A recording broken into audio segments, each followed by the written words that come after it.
Now we're off to a rural property near Oxford in North Canterbury with Cosmo Kentish Barnes. He's at a busy animal rescue sanctuary with its founder, Sharlene Wilson. So we're standing in front of 3 of the kuni pigs as they're licking their food off the deck.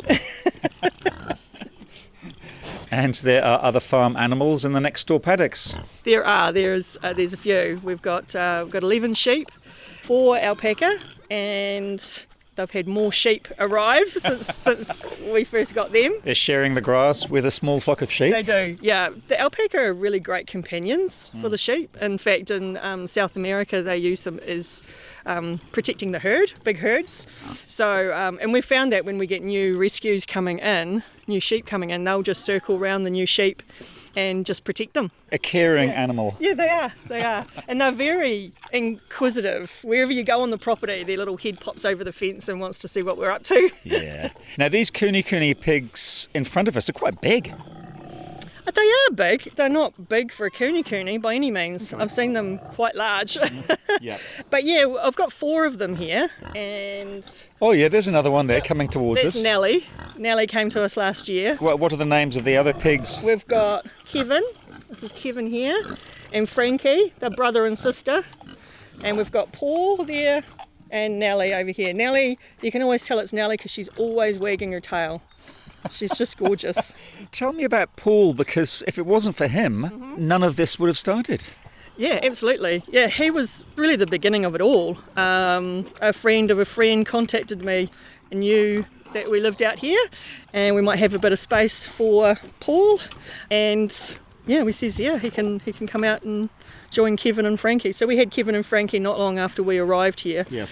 And so Paul was our first rescue, so to speak, and he fitted straight in. Yes. What, and after you got Paul, did you think, we've got the land, so why not rescue more animals? Well, that's right. The majority of the animals that we've rescued, we've rehomed directly from their old home. So this is a small group of animals that haven't been able to be rehomed or for one reason or another are still here. Yes. So the majority of my work happens away from here, and we try to rehome them direct to other families and other homes. So would you go to properties that have animals that are surplus to requirement or people can't look after them, and you find other homes for them and try and do that as quickly as possible? That's right, that's exactly right. So usually they'll email me and they'll say that we're moving to Australia, or we've got this pig that we found it and we've had it here for a couple of years now and we can't keep him. So there's things like that, and I've got a database of people that I can contact depending on where they are in the country, and I'll contact them and just say, hey, we've got a pig that's available for adoption, or even a short-term foster. Sometimes I need people just to take them in on a short-term basis until I can actually get their proper forever home. So the ones that you struggle to find homes for end up living here on your little farm? Yes, thankfully that hasn't been too many, but I tell you, it has been a lot harder in the last couple of years. I think with the price of everything, it has been quite difficult for people to be able to take on any more animals. So that's why Nellie's here. Nellie is a lovely girl and she would have been a really easy piggy to rehome, but we tried for a good 6 months and we didn't have anyone come forward to get Nellie. So are you still looking for a home for her? No, she's part of our family now. We've integrated her with the other pigs and she's got a place here now. When did you start this animal rescue sanctuary? 8 years ago. And how many animals have you rehomed? I would say hundreds. There's been at least 20 pigs, 20 kuni pigs, numerous sheep. I think we've not just rehomed, but we've actually helped a lot of animals. There's been some cases where we've been asked to take animals on, and then when I actually go out and talk to the person, I find that it's their circumstances, they're not quite sure whether they can move them to another paddock, that kind of thing. And once I work with them, they find that they can still keep the animals. So I found that's been kind of interesting, actually. Yeah. Do most of your animals come from lifestyle blocks where people realise that they don't have the skills or time to look after the animals they've taken on? Or are they from farms? Half and half, I think. A lot of the sheep have been from farms where the lamb has been abandoned by the mother, and the farmer will give the lamb to a nearby person. So I had Stompy, who was actually found on the Port Hills. The Port Hills can get quite a lot of giant holes in it because it's quite porous, and there was a sheep who was found in one of those holes. She'd been there for days, and her all her joints were red raw from her just trying to climb out of the hole. So these lovely people found her and they got her well, and then they contacted me, and she came here, and so she's here today. And today, Sharlene, you are having a working bee. Yes, There are quite a few people here. there are. Yeah, it's lovely. It's so lovely. There's probably about a dozen here, and some kiddies as well. Giving up their Sunday to help out. Yeah, it's just so lovely, and I get such great feedback for people wanting to come out and meet the animals, and for a lot of them it's their first time they've been up close with pigs before, or with alpaca, with all the birds that we've got. We've got a lot of chickens and geese. I can see you've got a whole poultry area over there. Yeah, we've got a little village for them. Yeah, so they bring a shovel with them, they bring some gumboots with them. I supply the gloves and masks and all that kind of stuff, and then we just get some jobs done. And at the end of it, we'll have some nice food, and we'll all sit around and have a chat and have a cuppa.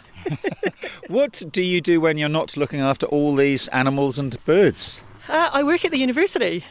Yeah, I'm an administrator at the university, so I get to sit in a nice warm office next to my heater, and then I get to come home and if we've got a couple of new animals that have come in and they need extra care, then that's something I'd either do that in the morning before we go or in the evenings. But we do have volunteers that come out as well. I can see a volunteer in a paddock. Shall we go over and find out what he's doing? Sure. This is Marcos and Kanoa. Marcos, you are giving Kanoa a brush, and he's loving that, isn't he? Yeah, he does. He's very spoiled for a sheep. He's had a very beautiful life. He's known better food and warmth and scratches than most animals get to do. Yes. And what sort of sheep is he? What breed? He is a mixed Suffolk Romney Merino, so he's 3 breeds in one. He's been bred obviously for wool, but because he was a male, his destiny was to go on the meat industry. To go to the works. Yes. He's got a lovely coat of wool on his back. It's incredible. And he is very big. So where did you find him? We found them with milking. Him and his twin were milking from his dead mother in a station in the high country. And we used to live there with them for a few years. And after that we had to move, and our circumstances changed. And luckily Sharlene and Blair were there for us, and we can come and see them here and thrive. How often do you come and see him? We try every month at least. So as soon as you turn up, does he run towards you? Yes, wherever he hears the car from before already. And Sharlene can tell you, he stays for a few extra days just searching for us after that. Sharlene, you're giving him a good scratch. You've continued to look after him so well. Well, yeah, we continue to love him. He's here. He's part of our family. And what he's got here is he's got a whole flock, hasn't he, Marcos? Yeah. I think the first few times when you visited, he got a little bit anxious and he would sit by the fence and he'd just sort of wait for you to come back.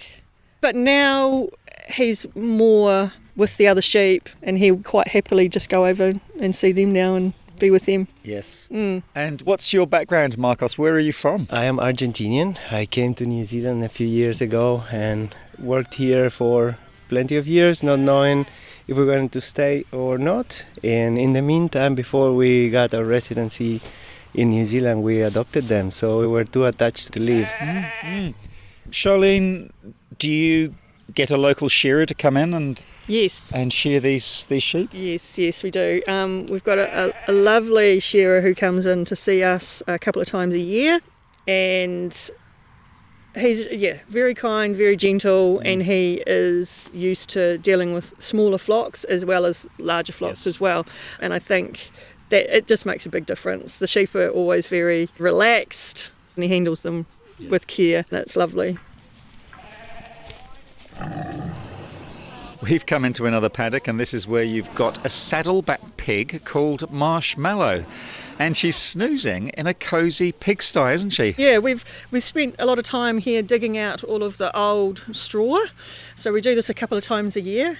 It gets quite dusty and it's not very good for her breathing, so we like to replace it, especially this time when we're going into winter now. So we've got lots of straw that we've put in there, but she loves coming in and then moving it around, and so she gets it in a position where she can make her own bed. So she's moved a little bit of it around, and she's taking a wee break. Where's she from? You know, she's obviously a lot bigger than the other pigs, and she looks very relaxed. She is. She just come from a situation where they weren't able to keep her, and because of her breed, she's very large. She's not really a pig that is able to be rehomed. So we went to where she was. It took a long time to eventually get her onto the float. She must weigh a ton. Yeah, I'm not sure how much she weighs, but a ton is probably about right. And she's just manoeuvring herself in the bales there. So she's around about 8 years old. So she's going to have a few health problems as she gets older, and I think she's just going to stay with us. Yep. She's only about a metre from us, and she's opened her eyes and looking at me quite inquisitively. She is. She's probably wondering whether or not you might go over and give her a tummy scratch. Oh, I can do that. I am kneeling down beside Marshmallow. Oh, you are a big girl, and giving her a good scratch. Look at those big ears flopping over your eyes. I love her long red eyelashes. Yes. They're gorgeous. Absolutely. She's got sort of a gingery colour through her face. And she's rolling over, and now we can see her nipples. You've got lots of straw around you, my darling. There you go. There you go. I'm actually feeling her trotters now, and they're quite soft underneath, aren't they? They are. They're very soft. They're just like a little pad of like a cat's paw. And then she's got the long nails. Very elegant nails. I've never actually held a pig's trotter before. Yeah. Sometimes they do need to be clipped, but we've never had to clip her nails, thankfully. You're a lovely girl. She is. She actually had a best friend called Piggins, and she passed away in November, and they were together all the time. Piggins was a wild pig, and she just adored Marshmallow. Wherever Marshmallow was, Piggins was. And they'd lie together in the sun, and they'd go in the pond together. And if Marshmallow was lying down, Piggins would be snorting around her and trying to get her to move and get up, let's go and do something. And Piggins just suddenly died. We found her beside the pond. That was her time. It was her time. But Marshmallow mourned.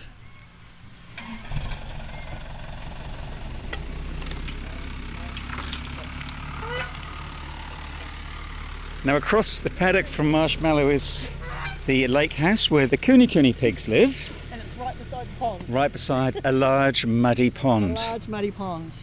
So yeah, the pigs will come in here, roll around, they'll put their sunscreen on. That's pretty much why they do that. You can see they bring all sorts of stuff with them. So that's part of the fence. There's part of an old hose. They'll just drag all sorts of things in here. I guess they play with them. They do, absolutely.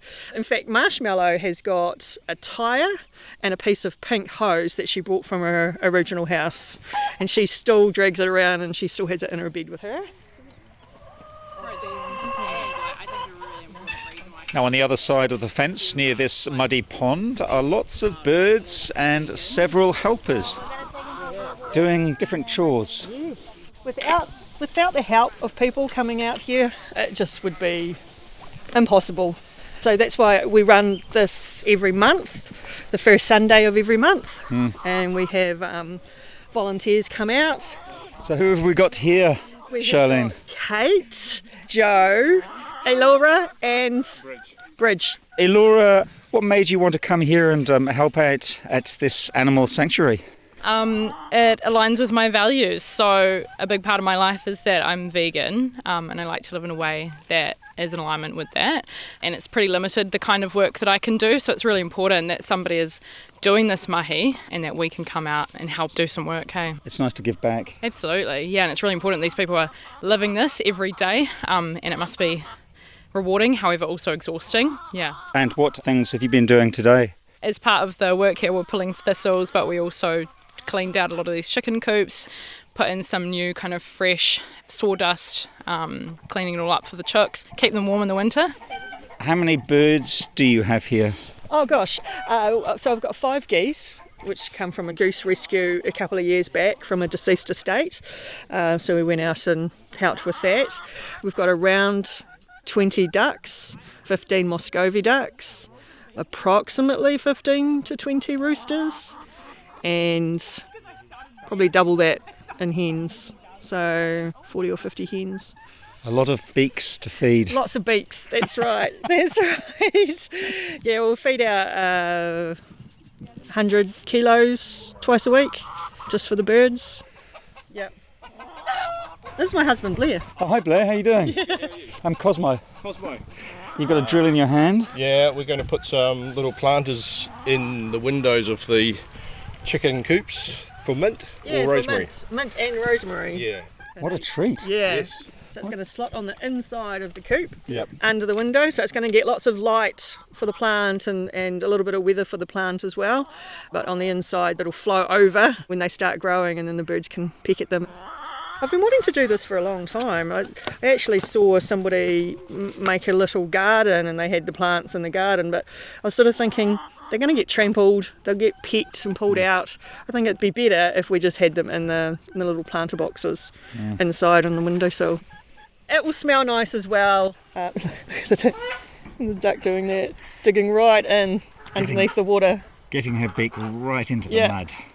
But that noise is what you hear out here every night, all night, with the ducks doing that. I'll see if I can capture that noise.